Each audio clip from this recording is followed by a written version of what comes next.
Hello, this is Tasmia জাহান। সবাইকে welcome করছি একটা চমৎকার আলোচনায়।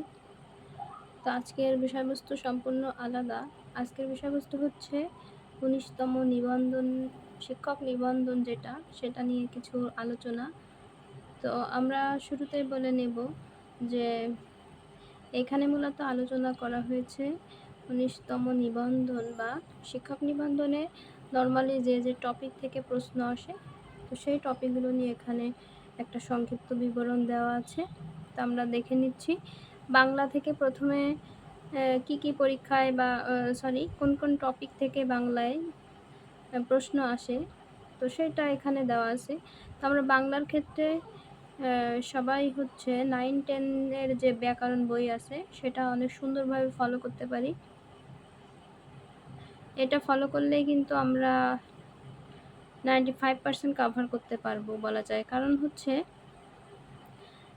এগুলাতে অনেক সুন্দরভাবে আলোচনা করা আছে এবং এর সাথে সাথে এগুলো পড়ার সাথে সাথে বাজারে যে সমস্ত বই আছে সেগুলো থেকে যদি আমরা কিছু প্র্যাকটিস করি তাহলে আমরা ইজিলি বাংলার বিষয়বস্তুগুলো আয়ত্ত করতে পারবো।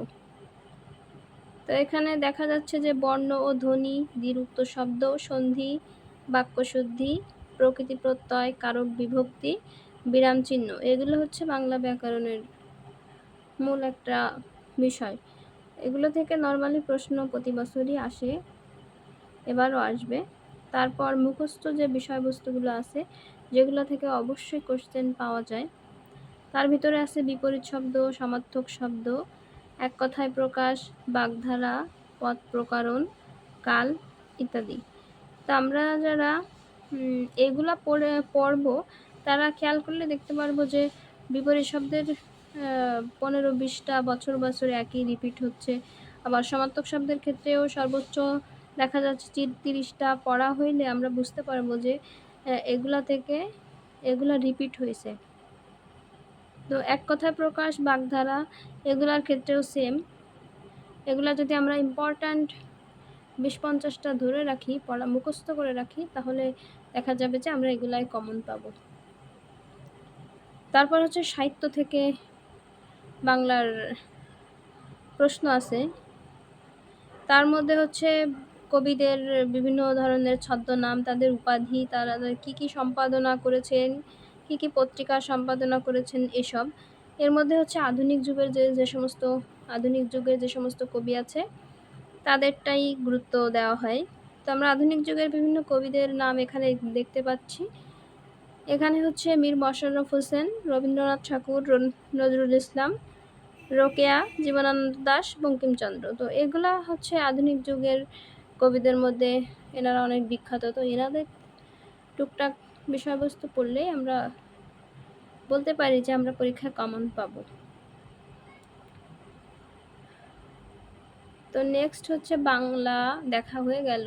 এবার হচ্ছে ইংরেজিতে আমরা কি বিষয়বস্তু থেকে পড়লে পরীক্ষা পাবো সেগুলো হচ্ছে যে vocabulary, parts of speech, literature, tense, right form of verbs, preposition, verb জিরান্ড, participle, number, gender, narration, sentence correction, group verb. তো এইগুলা টপিক থেকে অবশ্যই কোশ্চেন আসে। তো আমরা এগুলা দেখার জন্য হচ্ছে ইংলিশ ফর কম্পিটিটিভ এক্সাম বা মাস্টার ইংলিশের জন্য, তো বইগুলো আমরা দেখতে পারি। আমাদের যদি মূল টপিকের উপরে মূল ধারণা থাকে তাহলে আমরা কিন্তু কোশ্চেন ইজিলি অ্যান্সার করতে পারবো। তো এটা হচ্ছে ইংলিশের ব্যাপারে বলা যায়। তো আমরা অবশ্যই এই রুলসগুলো সুন্দরভাবে পড়ার পর আমরা কিন্তু প্র্যাকটিস করব। প্র্যাকটিস না করলে কিন্তু মাথায় থাকে না, কিংবা সেগুলো হচ্ছে ভালোভাবে আয়ত্ত করা যায় না। আর ম্যাথের ক্ষেত্রে যেটা বলবো, ম্যাথের ক্ষেত্রে হচ্ছে অনেক দেখা যায় যে ম্যাথে অনেকে দুর্বল থাকে। তো ম্যাথের ক্ষেত্রে যদি আমরা ফেসবুকের বিভিন্ন ভাইয়ারা আছে যারা হচ্ছে ক্লাস নেয়, ওনারা অনেক শর্টকাট ওয়েতে ম্যাথ বুঝায় দেয়।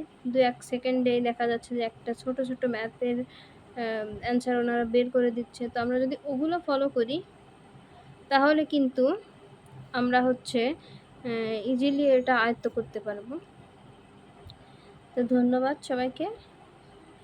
আর সবাই অবশ্যই এগুলো নিবন্ধনের জন্য খেয়াল করবেন, এই টপিকগুলো ভালোভাবে আয়ত্ত করবেন।